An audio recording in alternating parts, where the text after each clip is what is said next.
Assalamualaikum warahmatullahi wabarakatuh. Saya Nur Hakimah, dosen di Fakultas Syariah IAIN Pontianak. Kali ini saya akan mengajar mata kuliah Hukum Perdata. Yuk ikuti keseruannya. Pada kesempatan ini kita akan membahas tentang subjek dan objek dari hukum perdata. Apa sih yang dimaksud dengan subjek dan objek hukum perdata? Oke, jadi subjek hukum perdata menurut Profesor Subekti, jadi subjek hukum ini adalah pembawa hak. Adapun subjek hukum dalam kedudukannya di dalam hukum yaitu sebagai orang. Jadi subjek hukum ini diartikan sebagai segala sesuatu yang dapat memperoleh hak dan kewajiban dari hukum. Jadi dengan kata lain yang dimaksud dengan subjek hukum ini adalah orang yang memiliki hak dan kewajiban sebagai subjek hukum atau sebagai orang. Jadi setiap orang itu harus memiliki hak dan kewajiban. Setiap orang itu disebut sebagai subjek hukum karena ya, setiap orang itu adalah subjek hukum dalam undang-undang. Jadi subjek hukum ini adalah makhluk yang memiliki wewenang untuk memiliki, memperoleh, dan menggunakan hak serta kewajiban dalam setiap perilaku hukum. Jadi dalam dunia hukum, orang atau person ini disebut sebagai pembawa hak, yaitu suatu yang mempunyai hak dan kewajiban serta disebut sebagai subjek hukum. Jadi adapun subjek hukum ini ada dua, ada person, ada orang. Jadi orang itu ada naturalistic person, ada juga reh person. Jadi ada manusia, ada badan hukum. Jadi yang dimaksud dengan orang itu naturalistic person dan juga reh person. Manusia dan juga badan hukum. Yang pertama kita bahas tentang manusia. Apa itu manusia? Manusia dalam hukum disebut sebagai naturalistic person. Jadi dalam dunia hukum lebih dikenal dengan naturalistic person atau manusia. Jadi setiap negara hukum, khususnya negara Indonesia, ini mengakui setiap orang sebagai manusia terhadap undang-undang. Hal ini diartikan bahwa setiap orang diakui sebagai subjek hukum oleh undang-undang. Jadi dalam undang-undang kita, setiap orang itu atau setiap manusia itu dianggap sebagai subjek hukum. Jadi dalam pasal 2 Kitab Undang-Undang Hukum Perdata juga telah dijelaskan bahwa anak yang masih berada dalam kandungan ibunya dianggap telah dilahirkan jika kepentingan si anak menghendakinya, dan apabila si anak mati saat dilahirkan, maka dianggap anak tersebut tidak pernah ada. Jadi selama ada kepentingan untuk si anak tersebut, anak dalam kandungan ibunya itu sudah dianggap sebagai subjek hukum. Dengan syarat ketika dilahirkan dalam keadaan hidup. Jadi dia ketika dilahirkan dalam keadaan meninggal, maka dianggap anak tersebut tidak pernah ada. Lanjut, jadi dalam pasal 27 Undang-Undang Dasar 1945 juga telah dijelaskan bahwa setiap warga negara mempunyai kedudukan yang sama di dalam hukum serta pemerintahan dan wajib menjunjung tinggi hukum dan pemerintahan itu dengan tidak ada kecualinya. Jadi dalam Undang-Undang Dasar 1945 juga dijelaskan bahwa setiap orang yang ada di wilayah Indonesia itu sama kedudukannya di hadapan hukum. Dalam hukum dikenal dengan equal justice before the law. Jadi setiap orang sama kedudukannya di hadapan hukum tanpa ada yang dibeda-bedakan. Mau kulitnya hitam, putih, rambutnya mau keriting, lurus, semuanya itu sama di hadapan hukum. Baik, kemudian kita lanjut. Jadi manusia dikatakan sebagai subjek hukum karena sebagai pembawa hak. Jadi manusia ini mempunyai hak dan kewajiban untuk melakukan suatu tindakan atau perilaku hukum tanpa memandang bahwa ia sebagai WNI atau warga negara Indonesia atau sebagai WNA atau warga negara asing dan tidak memandang agama maupun kebudayaan seseorang. Adapun berbagai perilaku hukum yang dilakukan yaitu seperti melakukan pernikahan, kemudian membuat persetujuan atau perjanjian, serta dapat membuat wasiat. Jadi manusia ini semuanya dikatakan sebagai subjek hukum karena mereka sebagai pembawa hak, memiliki hak dan kewajiban. Jadi saat ia dilahirkan ke dunia dan berakhir pada saat ia meninggal dunia, semua disebut sebagai subjek hukum. Bahkan dalam pasal tertentu menyebutkan bahwa seorang masih berada dalam kandungan ibunya dianggap sebagai subjek hukum. Seperti pasal berapa tadi? Oke. Pasal 2 dalam Kitab Undang-Undang Hukum Perdata. Jadi walaupun menurut hukum dikatakan bahwa setiap orang tanpa terkecuali dapat memiliki hak, namun di dalam hukum juga diatur bahwa tidak semua orang dapat bertindak sendiri dalam melaksanakan haknya. Jadi ada beberapa orang yang oleh hukum dinyatakan tidak cakap atau kurang cakap untuk bertindak sendiri dalam melakukan perbuatan hukum. Akan tapi mereka harus diwakili oleh orang lain. Jadi walaupun dia dianggap sebagai subjek hukum, namun dia belum mampu untuk melakukan perbuatan hukum. Jadi siapa saja yang dianggap orang yang cakap dan tidak cakap? Yuk kita lihat. Nah, ada pasal 1330 orang yang dianggap tidak cakap hukum, yaitu orang yang belum dewasa. Siapa yang belum dewasa? Yaitu anak-anak.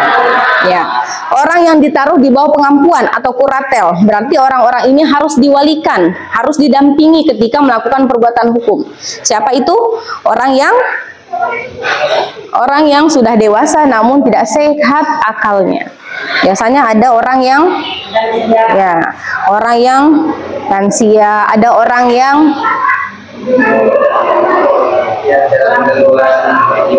orang yang gangguan kejiwaan, tidak sehat akalnya, tidak sehat mentalnya. Itu semua adalah orang-orang yang tidak cakap hukum.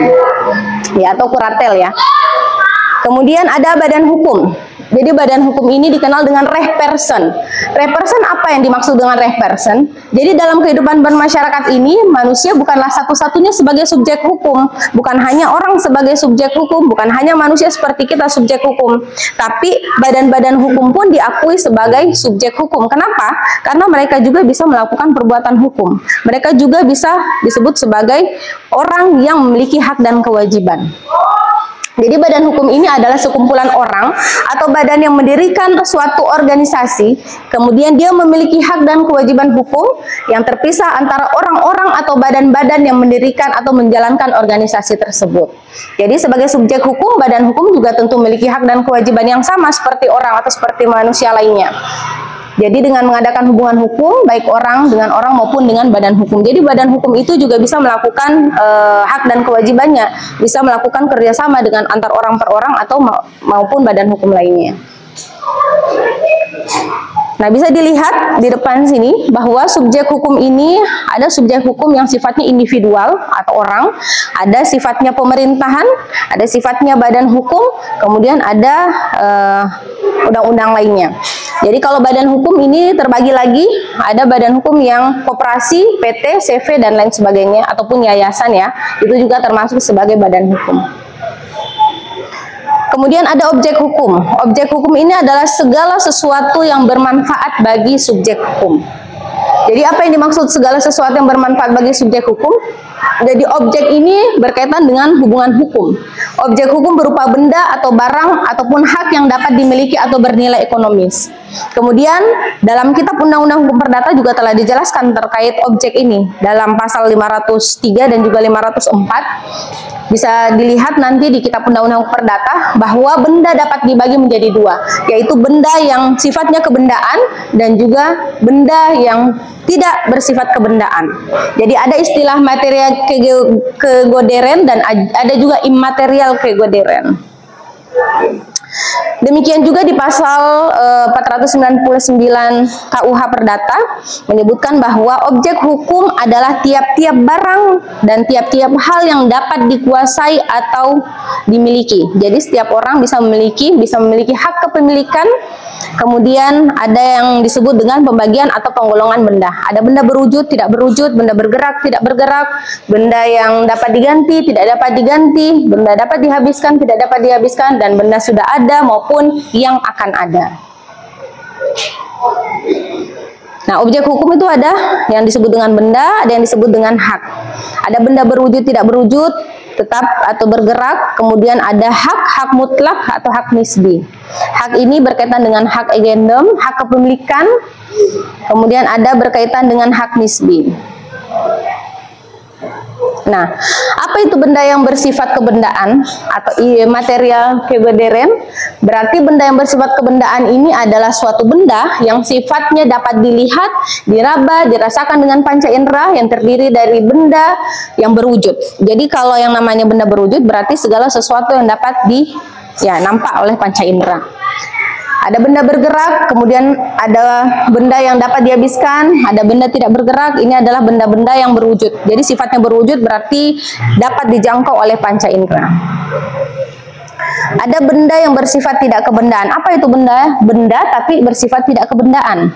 Jadi benda yang bersifat tidak kebendaan ini adalah benda yang dirasakan oleh panca indera. Nah, dapat direalisasikan menjadi suatu kenyataan. Jadi misalnya seperti misalnya hak paten, hak cipta. Jadi haki ya, berkaitan dengan haki. Haki itu ada beberapa, hak cipta, hak paten, hak lagu, hak ya.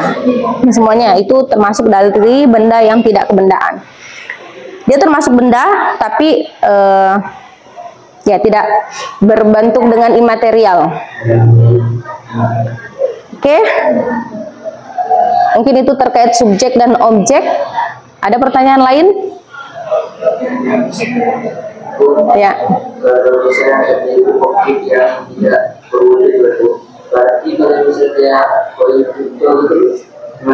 Terkait dengan koin kripto. Oke. Kalau kripto itu adalah termasuk juga dengan benda. Kenapa termasuk benda? Seperti tadi yang Ibu jelaskan bahwa benda, yang namanya benda itu adalah segala sesuatu yang bermanfaat untuk subjek hukum. Kira-kira bermanfaat enggak kripto itu untuk subjek hukum?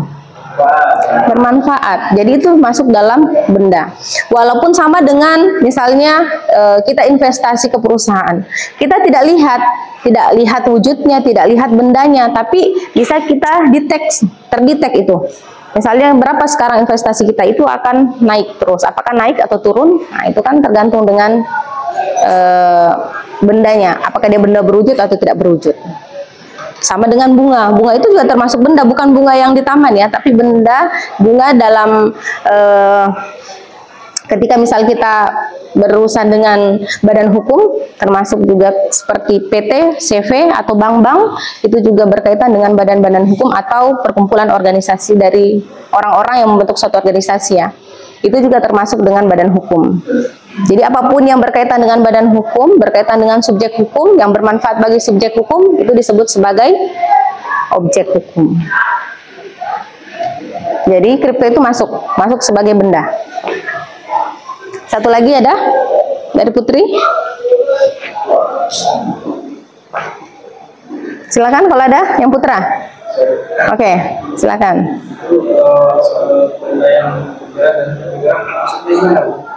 Benda bergerak dan tidak bergerak. Yang namanya benda bergerak berarti segala sesuatu yang mudah dipindah tempatkan dari satu tempat ke tempat lain.